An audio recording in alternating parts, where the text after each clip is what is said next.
Welcome to Smash Writing, and we are getting into our favorite time of the year. We're done. We're at the end of the list. I made it. We only had one list. I didn't have a complete 10 for. I'm surprised. Well, that was still a comedy, right? Well, it was when we did the decade for 2010s, and we've seen 8. Yeah, we Or got 7, past that something rough like that. time. But once again, today we are reviewing we're ranking our favorite 80s comedies. Man, And this was a shit time for comedy. it was. It had the comedies that were hits. And the ones that were misses were misses. Even the hits were like, why did people find these movies funny? That is true. That is true. So let's just grind this out because Grind it out. and the understand next month is going to be the final one of this big idea we had, which we're going to rank our number 1. As scientifically proven, we've gone through horror, action, comedy of the decades, and we are now ranking our favorite ones of all time. And it can favorite only movies. be the number 1s. Yes, So that's going to be tricky. There's 13 of them because in the horror comedy we actually was able to go beyond the 80s. Yep. And that'll be very interesting to see the list because even I'm laughing at the one of them because I can't believe it's actually in my top 13. All right, let's get started. I'll start with my number 10, Fast Times at Ridgemont High. I don't know why I like this movie so much Was it the one scene? Was it the swimming pool? I don't know. Like, I think it's just, you had Sean Penn, you had a couple of other, I guess, comedy 80s. I can never remember his name. I know, he has that face that you can see. He's Matt Riddle now. I'll remember it in like 10 minutes, but I cannot remember the starter's name. I'll be on my number 2 and you'll remember it. Yeah. But Fast Times. That was one great scene for me is when he orders pizza to the classroom. That's something you probably did. No, I would have done if I had a phone. If you had a phone in high school, you would have ordered pizza. And then he like with the teacher, he offers him something like was it not supposed to do this? And didn't he skip lunch or something? That was the problem. I can't remember. Or he was just straight hungry. He was just stoned and needed food. Yeah. There was a couple of good scenes. I don't know. I catch myself enjoying it more and more as we age. I don't know. Fast Times at Ridgemont High. My number 10. He's even on the cover of the goddamn box. I can't remember his name. Spicoli. His name is Spicoli. That's your number 10. That was my number 10. You do your. My number 10 is Bill and Ted's Excellent Adventure. Because come on, it is an adventure that is excellent. I don't know. I never got into the time traveling phone booth, and them going back to steal people from history so they can pass their history class. See, I never got into Bill and Ted. I don't know. True story. It was the bogus. I think I told you this before. I ordered a movie from Target. Yeah. And I really wanted the movie. And they sent me Bill and Ted Bogus Adventure. I sent that shit back. I think the movie you were trying to get sucked. It's like you won out on this. No, thank you. You at least had the scene with them trying to beat them beating the Grim Reaper and all these board games. No. But Bill and Ted's Excellent Adventure, it's Excellent Adventure. Bing! Of course it is. Bill and Ted, number 10. Don't do drugs. I do all of the drugs. You say that, but our top 10s are both stoner movies. Pretty much. At least Bill and Ted, you never actually see them do drugs. You just get the feeling like, yeah, they're on something here. Mine, they legitimately do. Yeah, that is true. My number 9 is probably one of the bigger comedy films of the 80s. I've never watched it. I watched the end where they wrecked the car. But that was it. And of course, we are talking about Ferris Bueller's Day Off. Basically, I can't remember the guy's name. Oh, for God's sakes! Yeah, look it up. It's your movie. I know, but I haven't seen this probably since the 80s. Yeah, when you were 1. No, this movie came out in what, like '82. I wasn't even an idea. Ferris. Matthew Broderick. Yeah, Matthew Broderick. I think Just Believe this was like his breakout role. Basically, he plays like a dude that wants to skip school for a day. Him and his friends go out on this normal day, and the principal's determined to get them in detention, pretty much. I guess I don't know what his goal is. What is he doing? like he's just chasing after them. It made no sense. I don't know if this would be a slapstick comedy. Usually, I'm not a big fan of them. There was some scenes, once again, this is why it's number 9, because it wasn't funny all the way through as it probably should have been, but there were still good scenes in it, and I can watch it here and there. Generally, when I rank my favorite movies, it's rewatching power. If I can watch it again and again. Yeah.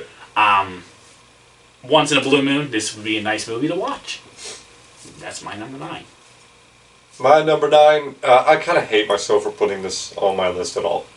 At all or high? At all. I don't like having it here.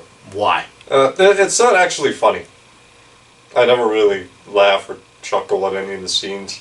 That is true. But it is a good movie. How is that where, like, it doesn't fit good into a genre, but it's a good movie? Yeah, I don't think it's a funny movie. It is a good movie. That's Ghostbusters. The comments are hating me now. That's fine. You can hate me for not finding this movie to be funny. It's good. The actors are really good. It's got a perfect villain in Peck. The concept is good.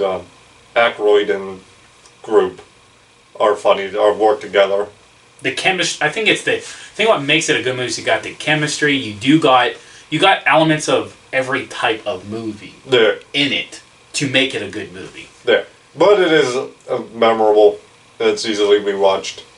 Wish it was funny, but. Well, that's where it's at. My number 8 is Overboard, starring Kurt Russell and Goldie Hawn. We each went with Kurt Russell in all this. Yeah, look at that. Yeah. Close together, too. That's because you haven't watched the other one. Not yet. Yeah, that's next month. Next month's review. Overboard. First, you got the real-life husband and wife playing... two separate types of roles, 2 types of separate lifestyles. He's a carpenter who... Lives on a boat, I think? No, he doesn't live. He was doing something on her boat. Yeah, she falls off the boat. Yeah. He lives at home with 3 kids. Cavemen. The point is, though, like, she fires him because she didn't want to pay him or something, because she's rich and he's a carpenter. He... it looks like he obviously works paycheck to paycheck. So, when he finds out that she has amnesia... he kidnaps her. He goes... Has her take care of his caveman children. But then it's crazy because they ended up... you take away the spoiled bratness, they actually fall in love. It was I don't know if it's a romantic comedy. After weeks of torture. I don't know if it's the caveman children. I'm not big into romantic films or romantic comedies, so if this is one, this might be the only romantic comedy I ever... I just realized what's on your list. You're a terrible human being. Tell me which one will you get to. No, we'll get to it. Alright, that's my number 8, Overboard. My number 8 is Crocodile Dundee, because fuck yes it is. For the knife scene alone, this movie should almost be higher on the list. Talk about the knife scene. The knife scene? That ain't a knife.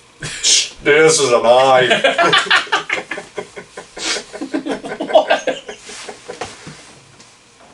Paul Hogan is amazing. This movie's great. I will watch all 3 of these until the day I die. Wasn't the final film of the 2000? Yeah, that was on my 10 list for 2000. I thought that was high. I think it was like 2. Out of 7 when you're supposed to...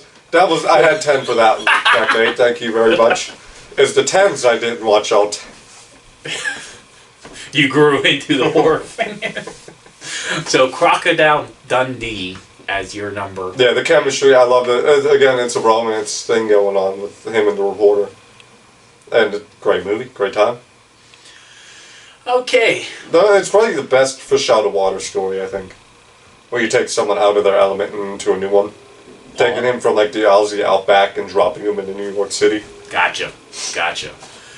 My number 7, as a baseball fan, why not? Yeah, we'll see later on too. Yeah, Major League. Didn't like the sequels. Well, the second one was alright. The second one just felt like a redo. Like, let's Pretty just much. remake the same movie. Yeah. But this one, being original, was fun to watch. You had, basically our hometown Pittsburgh Pirates doing it. The Cleveland Indians, as they were known at this time frame.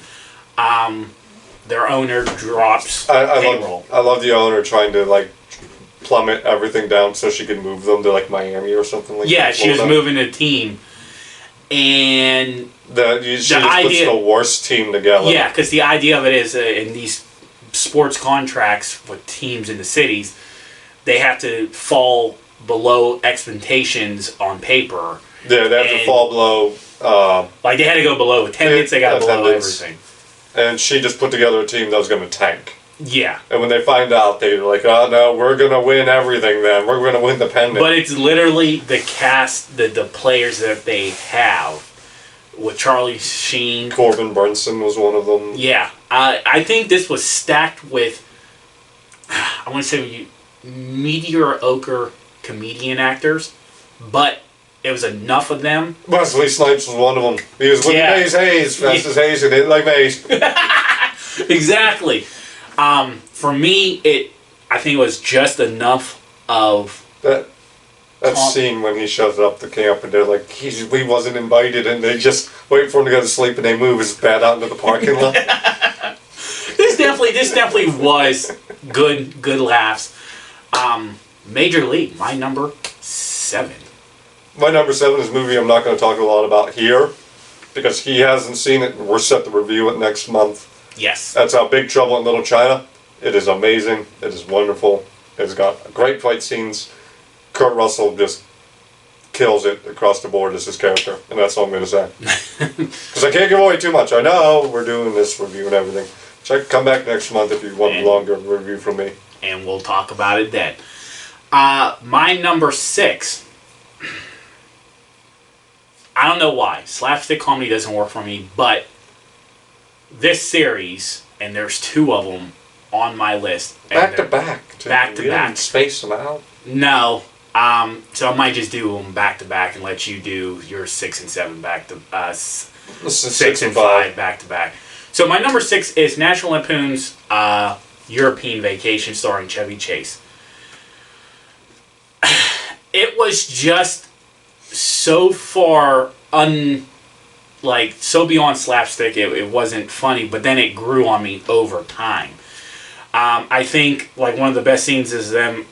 Chevy's character always freaking hitting this Good Samaritan guy that's always shows up in the same spots.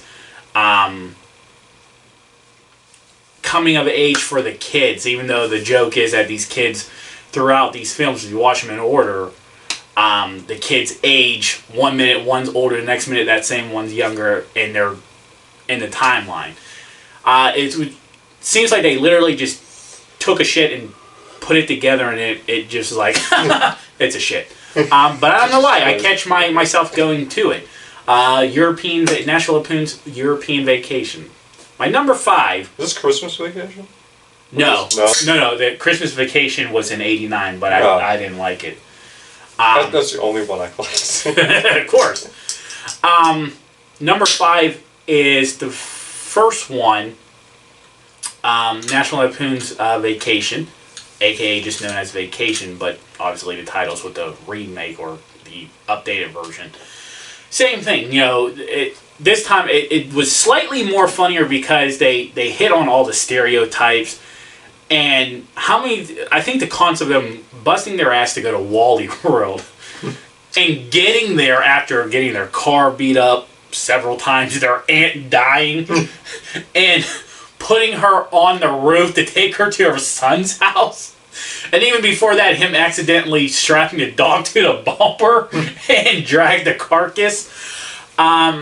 This one was slightly funnier. It really was. Then you get to Wally World and it's closed. So the first thing this guy thinks of is to go get a BB gun, treat the security guards as dogs, But then they end up having the park to themselves in the end. Happy ending. So that's my 6. Just out for the ant or the dog. Yeah. Well, I feel bad for the dog the most. So that is my 6 and 5. Let's go with your 6 and 5. My 6 and 5, we're going to start off with the one that almost didn't make the list because I forgot about it. For some reason, this is not labeled a comedy. It's not a No. mystery? It's a mystery thriller. It's a get the hell out of here. Wow! I always thought... I'm fighting that on this because this is absolutely a comedy movie. It's Clue. How is Clue not considered a comedy movie? That's insane. First off, when you do it after a fucking board game, I think you have to make it. You can't. Okay, I'm gonna star in a thriller movie. You know, Hungry Hungry Hippos. But this was just so much fun. You had all of them coming together because one of them is a murderer and the guy is gonna expose him, but then he ends up dead. So you have them all trying to figure out who the murderer is, which is a really great setup from the board game. And you have all the iconic scenes, all the iconic locations and the characters. And the biggest troll job of all time. You get a different ending in which part of the country you're in. Internet's not a thing here. So you'd have a conversation with two people who've seen two different versions and you're just going to be arguing over what the true ending is. And no outcry for the director's cut. Yeah, but there was no, like, VHS was infancy kind of deal, just breaking out kind of deal about now. I think so. Yeah, so even then, good luck. That's the funniest part about the movie. You know, now, like, after we get done with all of our recording and stuff, I'm going to have to go and watch Clue, because I'm completely drawing a blank on it. That's led by, you had Tim Curry, you had Christopher Lloyd. So you had some big name cast. You had some really great cast members. Each of them fit their character perfectly. It's like they were just like they pulled out the cards and when this guy looks like him, bring him in. This guy, she looks like her, bring her in. So and of course, Tim Curry is available. Bring in Curry. Come on, let's go. So they are making comedy elements, but they're still labeling it as not a comedy. Yeah, mystery thriller. If I'm looking at a fucking card and I'm like, hey, he looks like him. That's a joke. I'm just taking that joke from here, but like, yeah. Great movie. Clue's number 6. My number 5. I forgot we were doing this. Return of the Living Dead, because it's based on a true movie, Paul.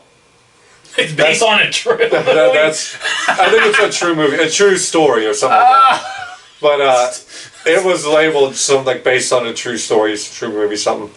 It's just so much fun. So much fun. This is one of the best zombie movies because it's just a funny movie. True fact about this film. I thought it was the sequel to Return, The Night of the Living Dead. The Night of the Living Dead. Yeah. The sequel, it's a perfect parody of it. Yeah, and it almost like meshed together as if it could have been. The zombies are so. This is where we get brains. Because that's it. It's that brains make the pain go away. Jesus. You're more creepier than the movie itself. And then, of course, you get the iconic graveyard scene. Yeah, Return of the Living Dead's number 5. All right, my number 4 is Back to the Future.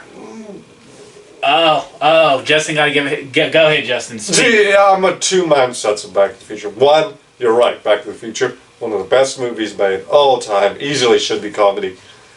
Man, has it got some plot holes. And you can't talk about it with the fans. They go nuts. Oh. Let's talk about these plot holes real quick. Give a rundown. Well, first off, how are they not recognizing Marty? Like, I heard the director, he did an interview where he's like, you don't remember everyone from your past. True. First off, I remember most of them. People I went to high school with, and you're talking to someone who's had a few concussions and alcohol issues. And you remember the important people. And Marty's the one who gave him the confidence to not only get his books published, but set the two of them up. They would both remember him. That is true.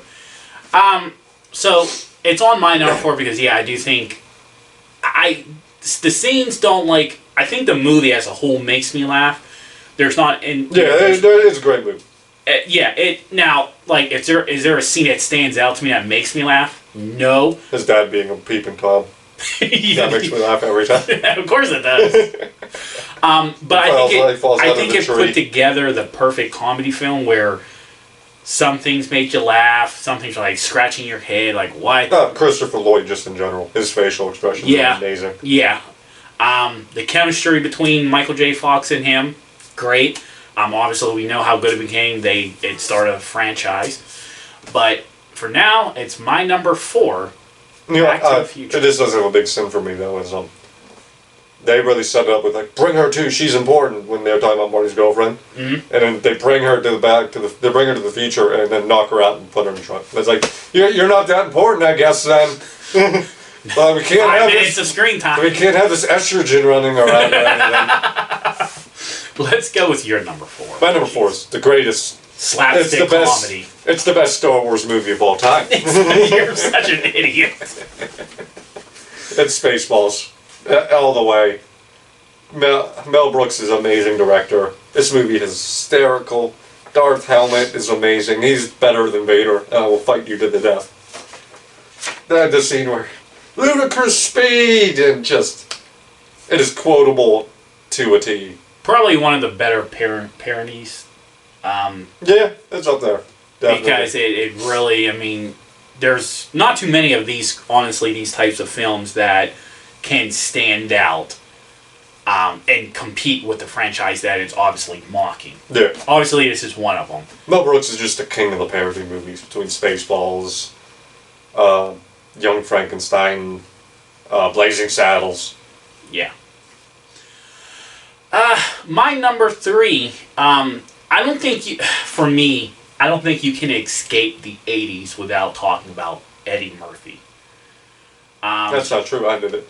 You did, yeah, but To be fair, no, I've not really watched any of Eddie Murphy. yeah, if you have, I think you got to put both of his number 1 first films of each of his bigger franchises on here. My number 3 is 48 Hours. Him as the goofy cop of sorts, of course, but then Nick Nolte as the serious, Yeah. grinded out. Well, this laid down the blueprints for what Rush Hour would be, it seems. Well, Eddie Murphy kind of basically played the same character twice in 2 different franchises. Yeah. I think he did better in my The other one. when I'll talk about it. But Nick Nolte was probably more funnier than you would expect because he has to combat with Eddie Murphy. So he did a great job. I says, you have to watch it. It's a good movie. 48 Hours. My number 3, we can continue the love for Major League. When Carmen Burnson's character tries to like yell at the coach, he brings his contract to you. He's like, look at it. It says right here, and he takes the contract, puts it on the ground, pisses on it. Yeah. He tells Willie, he's like, every time you put that ball in the air, I want 20 push-ups. He's in the middle of spring training, hits a foul ball, and just jumps in and starts doing push-ups. This definitely was. Charlie Sheen being blind. Yeah. He Wow. had that fastball, but he could never hit the catcher. Then they give him the glasses. Until he finds out he needs to wear glasses. The best version of Wild Thing comes from this fucking movie, where the song Wild Things, and that's his entrance song at the end is Wild Things, and the crowd is singing along. That's pretty much John Moxley now. Yeah. There's so many great. The voodoo character was wonderful. He had the voodoo locker. What else is there? You got a romance in there. That doesn't matter. That's the thing. Like sometimes these films that do have romance in, that they almost overcome the movie where you're like, it's a romance. It's like, there's more. This one is like There's so much going on in this movie that you can. There's a romance in here. Like you forget about that. You're like, oh my god, and it makes sense because you're almost got to make these people personal because the baseball players are still going to get paid whether the team goes to another city or not. Well, you know what's so funny is like the big goal for this movie is they want to win the pennant. Yeah. It's like, telling you want to win the World Series? No, Yeah. it is one of, I think they said in the sequel they didn't make it to the World Series. They were knocked out in the playoffs or something. Well, so you know much about baseball terms? Yeah. Okay. Well, the pennant is you got to win the pennant to get to the World Series. Yeah, that's. So you got. I can never remember which one the pendant is and which one is. Well, they altered it now, but yeah. like back in this. Well, I know the pendant isn't the World Series. No, it's the game before. Yeah, it's the league championships. But back then, in this particular time frame, they didn't have as many baseball teams. Yeah. So your playoff was like the final 10 games of your regular season. You needed to be at like the first 1 and 2 teams of your league to get that pennant in the pennant game. You win the championship, then you go to the World Series. Yeah, but yeah, there's like the moment we go in this movie, it's a fun movie. The slapstick comedy of these. Once again, this team that shouldn't be any good, trying to be good to stick it to the owner. But you know what? The crazy part is, and I don't want to say too much longer on this film. I'll stay on this film all day. It's great. As much as it's considered slapstick, you just wonder if you watch baseball, how much slapstick are these players really are? Because like, just for example, like you have players that will adjust their gloves like clockwork, like this. You're just like, that's goofy as hell. But then you watch this movie, you're like, they might do some shit like that behind in the locker room. We're not in the locker room, but they might do some shit like that. So I don't know if it's full blown slap. I mean, it is, but I don't know if it should be. I'll go with my number 2, The Breakfast Club. All right, here it is. You monster! How dare you put this movie on this list? This movie is the worst garbage. Dumpster fire level garbage. I think because it's that... It is nothing but people sitting in a fucking room for an hour and a goddamn half. And it is the most overblown, overhyped piece of shit. I think that's why I like it. Fucking, I give people their opinion. You're allowed to like what you like. God damn it, this is not a good movie. I don't know. I think it is because it's just how is this? Please tell me how this is. I don't know. I think because I like the principal and the bag and the bully interaction. The bully, yeah. You're all in the same place for being dicks. You're on Saturday today. You're on Saturday detention. How are you? You're all fucking dicks. What are you talking? How did you end up in detention? By being a dick. I think that's the concept. And then they gotta survive each other for detention. Yeah, the whole 3 hours till you go home. Remember how detention was such a punishment? But then, like, me in high school, if you showed up late, you would get detention. If you didn't get detention, you would get a in-house suspension. I just wouldn't have gone. No. This is how my school district was. You get a detention, you don't show up, you get an in-school suspension. You don't go to in-school suspension, which is just detention after. Yeah. You get suspended for a day. Guess what? I got a free excuse day. Yeah, just jump to the end and let me go home. Like, yeah. I know. That's God, what stands out. Sucks. All right, let's go. Absolutely sucked. Let's go with your number 2. That crew never had a good movie. Not one of them had I know this was like in that 16 Candles Rat Pack bullshit. They were all bad. You don't like none of Emilio Estevez? No. Movies? Not one? No. I don't know, really? Just Estevez. It's like you had that 16 Candles, you had Never Been Kissed, I think was part of this. I mean, I think Emilio had the best career of the Breakfast Right, because of Emilio Estevez. Mighty Ducks? That, the Young Guns? Never watched it. I mean, whether you like him, I think he's the biggest star that came out of this film. Yeah, because of Mighty Ducks. No, he still had other films too. You only know him in Mighty Ducks. You go. God, this movie. Maximum Overdrive? That's fine. Yeah, that made my list because I needed to know what Jesus Christ. Go on with your number 2. My number 2 is Who Framed Roger Rabbit, because of course it is. Christopher Lloyd is haunting. I'll tell you what, like, we get a lot of those mixed now, half animated, half live action. The fact that this is still the best. This still looks the best. And this came out in the 80s. Early 80s, right? Yeah, I believe so. Like this 84? Yeah, this was pre Super Mario. Okay. Oh, Rod, this was just a fun. I loved I can't remember his fucking. I do think this was probably one of the best Yeah. animated and live action movies mixed together. Mixing together these cartoon characters, Roger is amazing, just absolutely hysterical throughout. He plays off so well off the other guy in the movie. I cannot remember his name. That's the theme of this fucking list, is we don't remember names. Because, see, like, these movies, for me, because it's so before our time in this world, we watch them because, recommendations, reputations, and all of that. But you don't come to... Bob Hoskins. He was a good actor. Yeah, him and Roger were just hysterical together. And then, of course, you get, Jessica Rabbit. Yeah. Who'll stand the test of goddamn time because of a horny internet. But not even that, like, people were hard up for Jessica back before the internet was a thing. Yeah. My number one, I talked about my number three, you can't really escape Eddie Murphy in the 80s if you watched any comedies from, in that time. Okay. Yes, but you haven't actually given him a chance. Beverly Hills... No, I've never watched any. Beverly Hills Cop felt like another 48-hour type of film with slightly different attitudes, I guess. Yeah. Obviously, this is a bigger franchise than 48 Hours because there was only 2 of them, and now there's going to be a 4th film. That was one of my dad's favorite movies, was Beverly Hills Cop.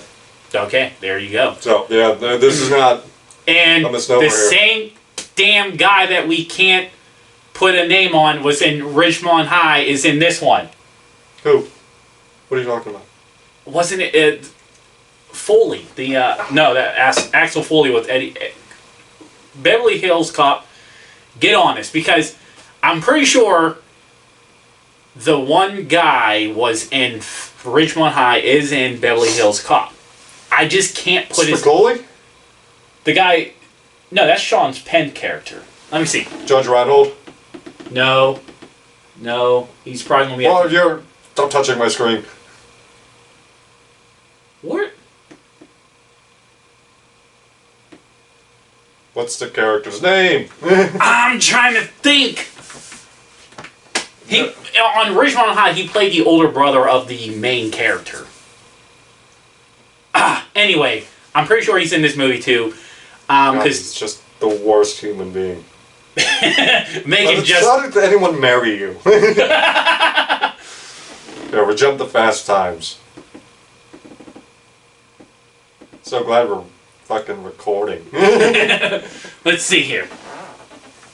I'm not editing this out. This is Paul. No. Nobody says this is Nicholas Cage. Judge Reynolds. Judge Reinhold. Yeah, we talked about that. I even mentioned him. Really? You just read no. See if he's in Beverly Hills. I swear he's the He partner. isn't. Alright, so he was in both. God damn it. He was the perfect sidekick of the 80s. I don't know. I still thought it was a good, fun movie. Yeah, see, he's the second one on the list. He looks so different from when he was younger till now. But that's my number one, Beverly Hills Cop. So we had a little minor debate on my number one here when I put it We up. really did. I'm still claiming this is a horror comedy. There's no way this is straight up horror. Now, the crazy thing is, like, when we were doing the board, we usually do a surprise, and even though we don't record our reactions, which we should. But his number one, he says, take a guess. And I'm like, knowing your style, and what did I say? I said, can't be the Army of Darkness, because that's in the 90s. What did I say as number And then you said this, it was that Evil Dead 2 was horror. And then you carried on. I can't remember what your guess But that was the main point, was that I called this out. But then you're going to hate yourself, and I'm blown away, because I thought this was a horror comedy where the first one was more horror. Yeah, I went Evil Dead 2 is my number one. Best comedy of the 1980s, period, hands down. There's no one who beats the hell out of themselves better than Bruce Campbell. And he is on a show, he's on a tear in this movie. Just smacking himself with everything in that little kitchen. And he'll still have one of the best post-credit scenes in Marvel history. Yeah, where he's again punching himself in the face. At his And then it tells you it's over, go. Yeah. Go home, it's over. But the thing about like Evil Dead 2 is like they even had to change things because they didn't have the rights from the first one, so they had to remake the first movie inside This like came a out like- 10-minute window. And the beginning of Evil Dead 2, you had the scene where all of the furniture in the deer head is laughing at him, and then he's laughing, and then it breaks perfectly into like a crying scream. Which is just wonderful, because it's like, for the first opening chunk of this movie, he is by himself in this cabin being tormented by the Evil Dead. Everything around him is just torturing the shit out of this. And this came out like what, 88? Like this Something was, like that, yeah. there was a large gap between the first film and this one. I think so. It's so hard to tell because like Evil Dead took so long to make. I can't remember when. It's when they started making it to its release was such a large time. But Evil Dead 2 is fantastic. Now, that is our comedies of the 80s. Stay tuned next month until we rank them. Yeah, it's gonna be wonderful. Until next time. Bye bye.